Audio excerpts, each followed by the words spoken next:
Okay, and this is your friend, your fellow art teacher. Oh, I should not put myself on camera today. I don't look very good. Anyway, so I'm going to demonstrate how I set out my art roll paper. I know a lot of art teachers call it butcher paper. You're not going to find it as butcher paper. Butcher paper is, let me see if my microphone's on. Okay, I think it's on.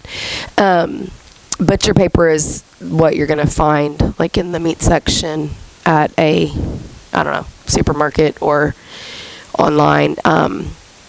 Anyway, but this is art roll paper, and it's going to come in like a 36-inch width, and it's usually like by 1,000 feet. So check your prices and check around to see, obviously what the best price is. So what I do is I'll go ahead and order a really dark navy blue. Our school colors are gold, like a yellowish color, and a royal blue.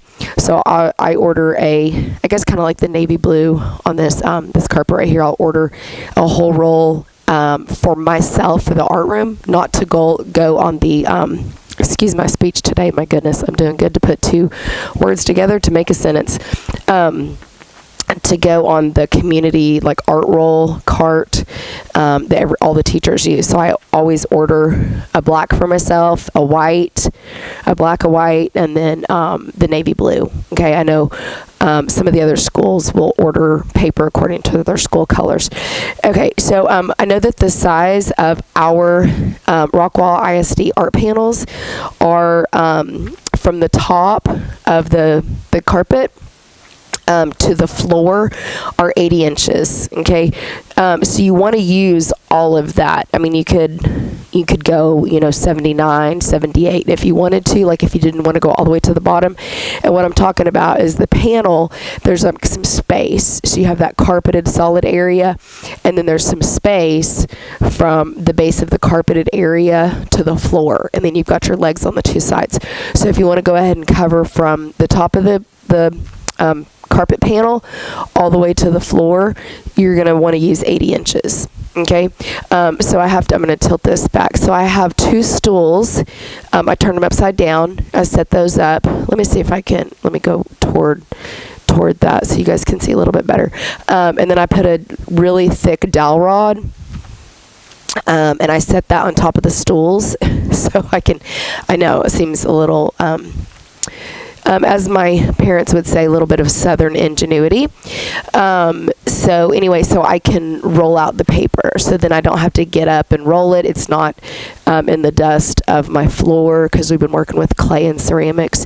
Anyway, and then I have carpet down here so that my old knees, let me go the other way, so my old knees have a little bit of cushion, and then also if me or my students want to work at the carpet, we have carpet.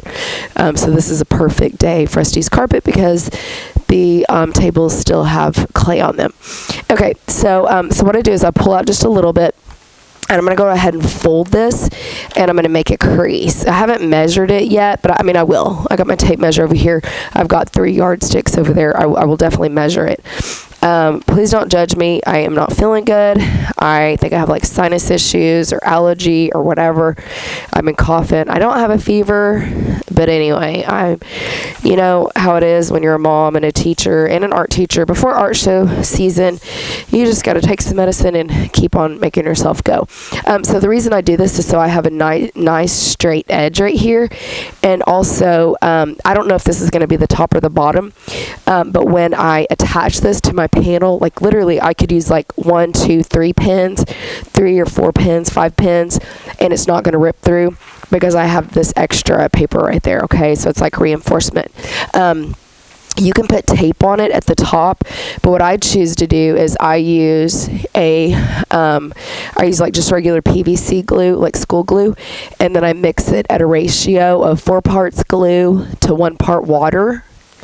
Okay, 4 parts glue to 1 part water, and shake it up. Why do I do this? And then this is like just a little squirt bottle. I color my hair since I have so much gray hair. I color my hair myself, and I hope my batteries don't die. So if my battery dies, I'm going to do a part 2 to this video because I don't want to spend time editing and linking them together. Anyway, but so the reason I do this is because sometimes this right here gets thick or clogged. I don't have time to wait around. I don't want to spend the time waiting around for this thing to come out. I want this to just come out nice and smooth, and I just want it to flow. I want it to flow and go. Anyway, so that's why I do this. I don't let the kids use this, but I use it for this kind of stuff right here. Okay, so hopefully you can see in the camera, and then I just take, and you can see how it just comes out so nicely. Well, it'd help if I had my tape out of the way. So you can see how it comes out so nicely. That's the crease right there that I made, and I just do this zigzag so it gets glue on all the pieces. So when I fold it over, it's all glued together. Okay, and then that is going to create that double thickness, which is going to be so helpful when I am pinning this up onto my pro panel carpet art display boards, and then of course I'll let that dry. Okay, and then this is where I'm going to go ahead and pull it out, and then I'm going to measure. So I have my tape measure over here, and I'm gonna stop this at, let me pull this back a little bit. I'm going to stop this at 82 inches. Okay, 82 inches. And then when I cut down there, I'm going to give myself probably, I'm sorry if this video is wobbling. I'm trying to do the best I can. I'm tired. I don't feel good. But it would be so helpful for me if somebody would have showed me this. I have learned many things the hard way. And anyway, this has worked really good for me for several years. But anyway, about that much. So maybe that's like 6-7 inches of extra that I fold over. Okay, and then I'm going to go way down there, and I'm going to get my scissors. I'm going to come way down here, make sure that I have an extra like 6 inches approximately. I'm going to cut that straight across. If you are concerned about cutting crooked, just lay down a yardstick. This one is from Lowe's, and I might have paid like $1.50 for it. Actually, I can't remember. I've had it for many years. I use these yardsticks for a lot of different things, but this is actually one of them. One little helpful tip and hint is you can put little push pins, like little art push pins. They're not safety pins. I guess they're just straight pins. That's what they're called. Anyway, again, I apologize. Sometimes I just get this brain fog, and the right words don't want to come out.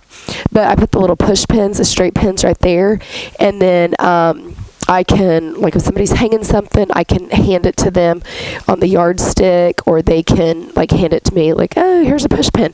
Anyways, that's kind of a helpful little tip and tool. I might also do that like on the end of I do that like sometimes on the end of a ruler, and then put the ruler down in a supply can, and then I've got the little push pins are up at the top. Okay, so anyway, moving on. And then I'm going to do the same thing down here. Okay, so I'm going to fold this just to the end of my, so that over there is at 82 inches, at the 82 inch mark. And then this one, I'm going to make it the 0 mark. So I'm going to take this extra paper, fold it over, line it up on the edge so that it makes a nice straight line right here. And then I'm going to get my glue water mixture. I'll scoot this down so you guys can see that better.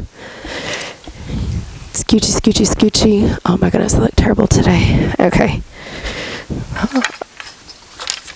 Oh well, I mean, the show must go on, as they say. Okay, and then I'm going to flip this back. I always make my crease first before I put glue on it.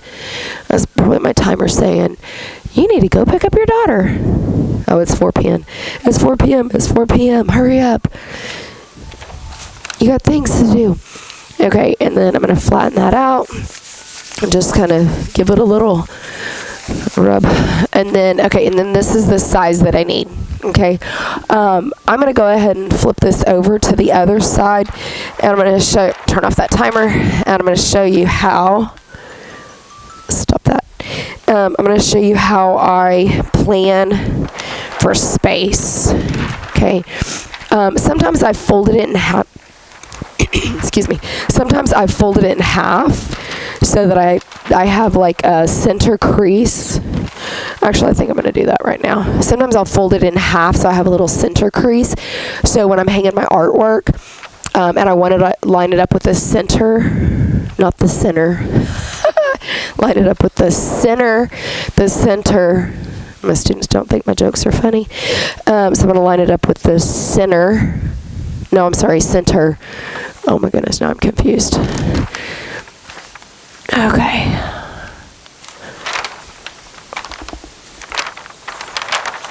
There we go. Okay, I'm going to give just a little crease right there.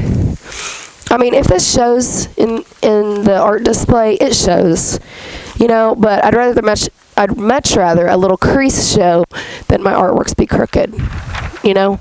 Okay, so I've got that little crease there, and that's going to help me when I'm lining up my artworks, so I'm laying them all out, okay? And again, yes, I'm working on the floor. I've done this at a table before, and I just kind of walk around the table. But the thing I don't like about the table is that you've got that little space there where I push my tables together. Okay, so now I'm going to measure this. Okay, half of 82 is 41. So at the 41 mark, and this doesn't have to be exact, okay, but at the 41 mark, I have a charcoal pencil, like a black charcoal pencil, and a white charcoal pencil. And I'm just going to make a little mark there and then draw a line across for the center. Not the center, the center. I'm going to do that right here. And then if you're in a hurry, I would just eyeball it, okay? Guesstimate about, you know, where the perpendicular line is. And this is going to drive me crazy that I'm not actually going over there and measuring it. I'll probably have to make myself go over there and measure it because it drives me bananas if I don't get it. Okay, and then this I could just kind of dust off this white chalk. This is a white charcoal pencil. Did I just say chalk? I mean charcoal. Charcoal.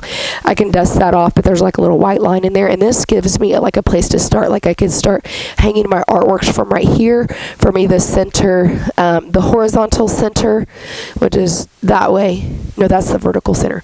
The horizontal center, which is this way, or the vertical center, which is that way. And then I have extra space at the top, so my artwork can hang off, or I have extra space at the bottom, so my artwork can hang off the bottom. And you're going to repeat this 5 times, and I'm going to lay out this. I'm going to keep, I'm going to put artwork on here and lay it all out and glue it down and stuff. I'm going to put that in a video, separate video, because I am not a YouTube editing pro. I know how to record. I know how to start, stop.